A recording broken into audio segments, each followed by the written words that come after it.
할렐루야. 우리 옆 사람과 한번 인사합니다. 한 해 동안 반가웠습니다.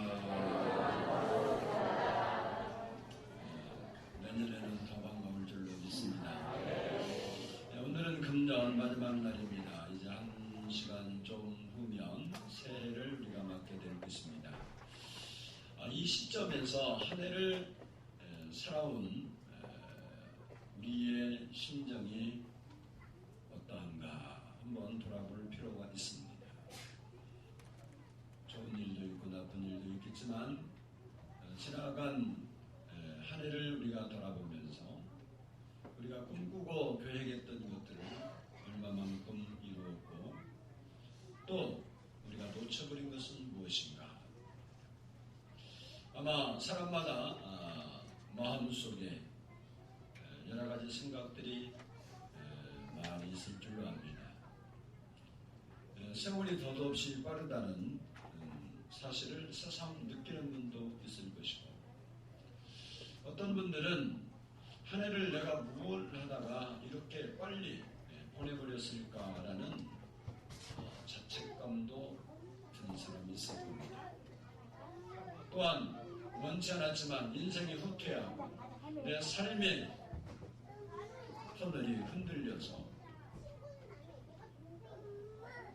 어려움 속에서 한 해를 정리하려는 가슴 아픈 사람들도 있습니다. 뿐만 아니라 금년 한 해 몸부림치고 나름대로 애썼지만 인생의 강에서 낚아올린 고기가 없어서 허무함을 떨쳐버릴 수 없는 그런 심정을 가지고 예배를 드리는 분도 있을 수 있습니다. 오늘 본문을 보면 베드로라는 사람이 그러한 심정으로 오늘날 아침을 맞이하고 있는 장면을 우리가 목격할 수 있습니다. 이 베드로는 그날 낯선 만난 나그네에게 이런 고백을 합니다. 내가 밤이 새도록 수고했지만 얻은 것이 없습니다. 사실 베드로는 그전에도 고기 잡은 것이 처음이 아니고 그 전날에도 고기를 잡았고 늘 했던 일이었습니다. 그런데 그날 어쩐 일인지 모르지만 고기가 잘 잡히지 않았어요. 밤에 돌아오는 것을 거절하고 밤이 맞도록 날이 새울 때까지 수고했지만 그 수고가 헛수고였습니다. 우리도 베드로처럼 금년 한 해 영적으로나 육적으로 많은 것을 꿈꾸고 계획했는데 헛된 밤을 지내버리고 난 베드로처럼 그러한 모습의 우리는 아닌지 한번 살펴봐야 합니다. 그렇다면 이러한 입장에서 우리가 해야 할 일이 뭘까? 오늘 본문 베드로가 그 해답을 우리에게 제공합니다. 헛수고의 밤을 지난 후에 우리가 할 일이 뭐냐? 첫 번째는 따라서 합시다. 포기하지 말아야 한다. 이런 인생에 헛수고가 있고 내 노력과 내 힘씀이 아무런 보상을 받지 못했다 할지라도 우리는 포기해서는 안 된다. 오늘 본문을 보면 베드로는 적어도 아직 포기하지 않았습니다. 그 이유가 뭡니까? 2절을 보면 그는 그물을 씻고 있었고 마태복음에 보면 그는 그물을 짚고 있었습니다. 어부에게서 그물을 씻고 있고 그물을 수선하고 있다는 말이 무슨 의미입니까? 원래 그물은 오늘 요즘 그물과 달라 요즘도 씻어야겠지만 그때 그물은 통상적으로 고기를 잡기 위해서 그물을 내려다 버리면 바다의 잡초들이 많이 거기에 붙기 때문에 놔두면 나무줄기로 말려서 만든 그물이기 때문에 쉽게 부패가 돼서 망가지게 됩니다. 그래서 씻고 나면 깨끗이 그물을 씻어놔야 되는 거예요. 그리고 이들은 이 그물을 씻을 뿐만 아니라 또 기었습니다. 잘못된 것들을 수리를 했어요. 왜 그랬습니까? 앞으로 다시 고기를 잡겠다는 생각이 그들에게 있었기 때문에 그렇습니다. 우리가 인생길에서 때로는 내 생각대로 되지 않고 내 마음대로 되지 않았다고 해서 우리는 포기해버리는 경우가 많습니다.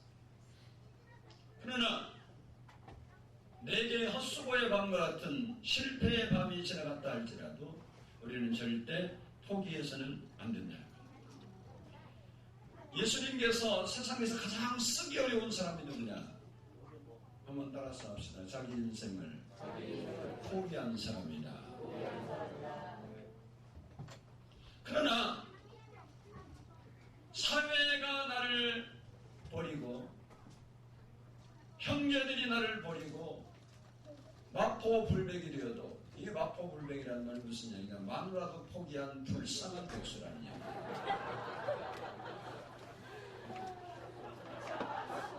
희락을 하고 나는 것이 이거 없네요. 이게 남자들이 참 불쌍해요. 돈의 가치만 딱 떨어지면 쓸모가 없는 게 남자입니다. 남자들 조심해야 돼요. 마포불백이 되어도 본인이 포기하지 않으면 이 사람에게는 가능성이 있는 겁니다. 포기는 곧 절망이고 절망은 희망의 유일한 원숭이. 사람들을 이렇게 보면 이 난치병에 있는 사람들이 많은데 난치병에 이렇게 시달리면서 병투병하는 분들이 있어요. 이분들이 한동안 잘 지내다가 갑자기 건강이 악화되어서 세상을 떠나는 경우가 있습니다. 이유가 뭘까요? 그것은 스스로 희망을 포기했기 때문에 그래요.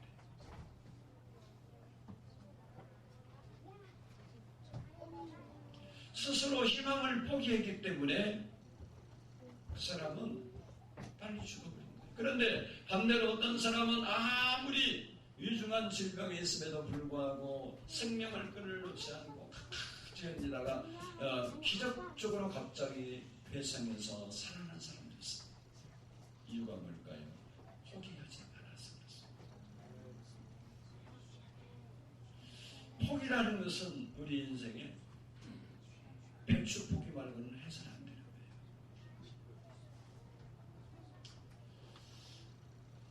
거예요. 1939년에 세계 2차 다전이 일어났는데 영국이 그 전쟁에 참여하지 않을 수밖에 없는 형편에 불리게 됐습니다.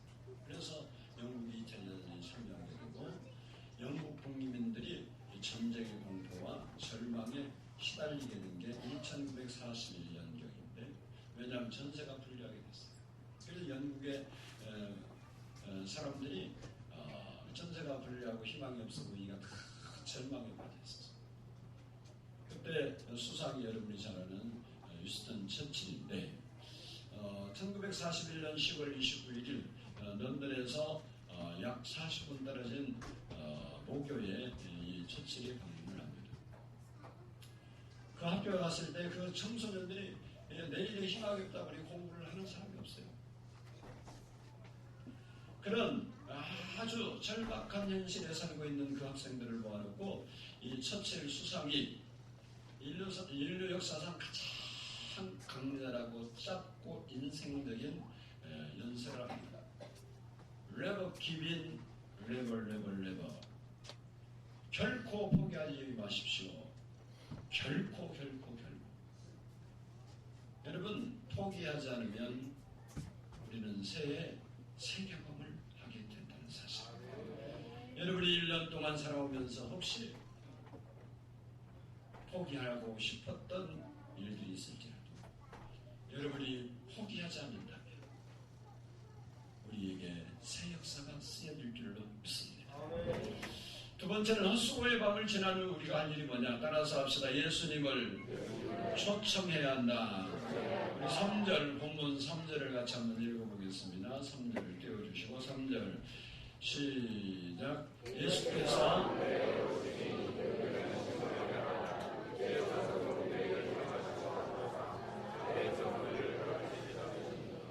아멘.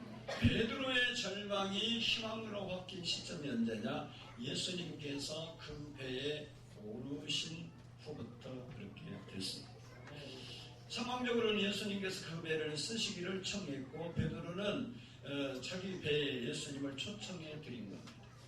원래 2절 말씀을 보면 그곳에는 배 두 척이 있었습니다. 요한과 야고보의 배 한 척이 있었고, 그리고 이 베드로와 안드레 같은 형제인데 배 이 두 척이 있었는데 예수님께서 그 중에 한 배를 사용했고, 이 둘들은 서로 10절에 보면 동업자들이었습니다. 예수님께서 그날 아침에 거기에 모인 많은 무리들을 보면서 그들에게 하나님의 말씀을 전해야겠다, 천국의 복음을 전해야겠다는 필요성을 느끼고, 그리고 그들에게 효과적으로 복음을 전하기 위해서 베드로의 배를 강단으로 삼아 쓰기를 원해서 요청을 했고, 베드로는 그 예수님의 요청에 기꺼이 그 배를 내어드렸던 것입니다. 우리는 성경을 읽으면서 참 재미있는 사실을 발견할 수 있는데, 그게 뭐냐, 예수님께서 어떤 사람들에게 무엇을 요구할 때는 꼭 자기 것을 요구한 것처럼 요구했다는 사실이에요. 종려주일에 예수님께서 나귀를 타고 예루살렘에 입성해야 하기 때문에 나귀가 필요했는데, 그때 보니까 예수님께서 제자들을 보내면서 건너편 마을에 가서 어디 가면 매여 있는 나귀와 어미와 새끼가 있는데 그것도 풀어 가지고 와라. 그걸 누가 왜 푸느냐고 물으면 주께서 시키겠다 그렇게 말하는 거예요. 어찌 보면 이 예수님과 그 나귀와는 아무런 상관이 없어 보이는데 예수님께서 자기 것처럼 내가 쓴다 그러니까 갖거라.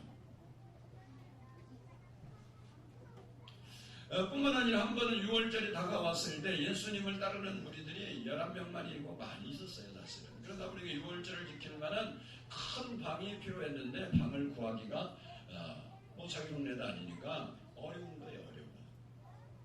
그래서 제자들이 고민하고 있으니까 예수님 그런 거예요, 제자들에게.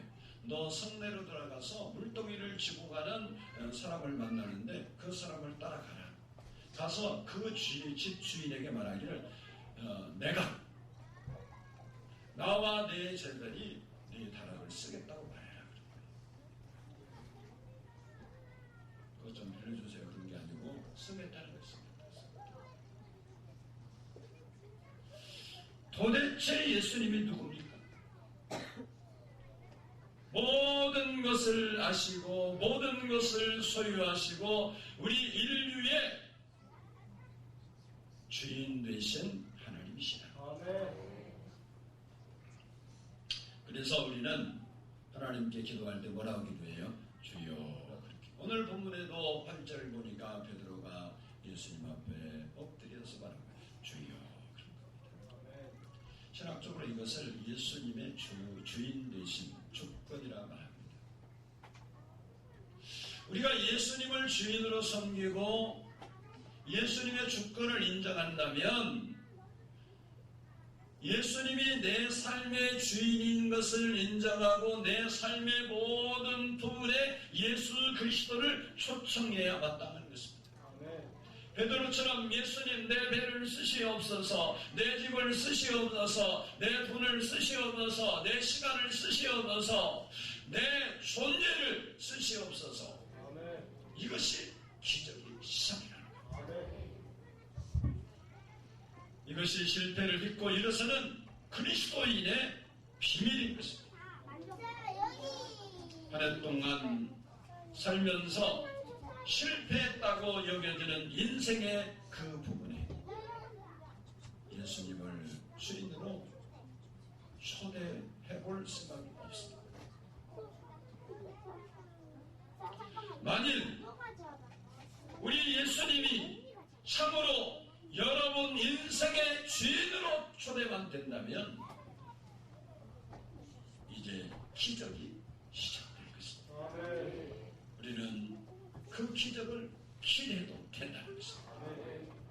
헛수고의 밤을 지난 우리가 포기하지 않아서만 되는 것이 아니고 그 자리에 예수 그리스도를 모셔드려야 됩니다. 우리 인생의 주인 되시고 삶의 주인 되시고 모든 것을 알고 모든 것을 다스리고 계시는 그 주님을 우리가 우리의 인생의 가장 높은 자리에 모셔드려야 합니다. 첫 번째는 따라서 합시다. 예수님께 순종해야 한다. 우리가 예수님을 주인으로 쫓아간다는 말이 무슨 의미겠어요? 그것은 주인 되신 그 말에 순종하겠다는 말입니다. 많은 그리스도인들이 아직도 예수님이 주인인 삶을 살지 못한 이유가 어디 있습니까? 그것은 아직도 내 삶의 주인이 나라고 생각하기 때문에 그렇습니다. 오늘 본문에 나오는 시몬 베드로도 전에는 그렇게 살았습니다. 내가 내 삶의 주인으로 산 겁니다. 이것이 일반적으로 모든 사람이 살아가는 삶의 형태입니다. 세속적인 인본주의자들이 사는 방법이다 이런 거예요. 베드로도 예수님을 만나기 전에는 그렇게 살았습니다. 그런데 베드로의 어제의 실패가 그를 겸손하게 만들었고 그 실패가 이런 고백을 하게 되었습니다. 오늘 본문 5절을 같이 읽어보면 시몬이 대답하여 이르되 선생님 우리들이 밤이 새도록 수고하였으되 얻은 잡은 것이 없지만은 말씀에 의지하여 내가 그물을 내리리라. 이 고백이 별거 아닌 고백처럼 보이지만 베드로에게 있어서는 적어도 이 고백을 하기 위해서는 그동안 자기가 가지고 있던 상식과 이성을 깨트려야 이 고백이 가능하다는 거예요. 헛수고의 밤을 지난 베드로에게 예수님이 하신 말씀이 뭡니까?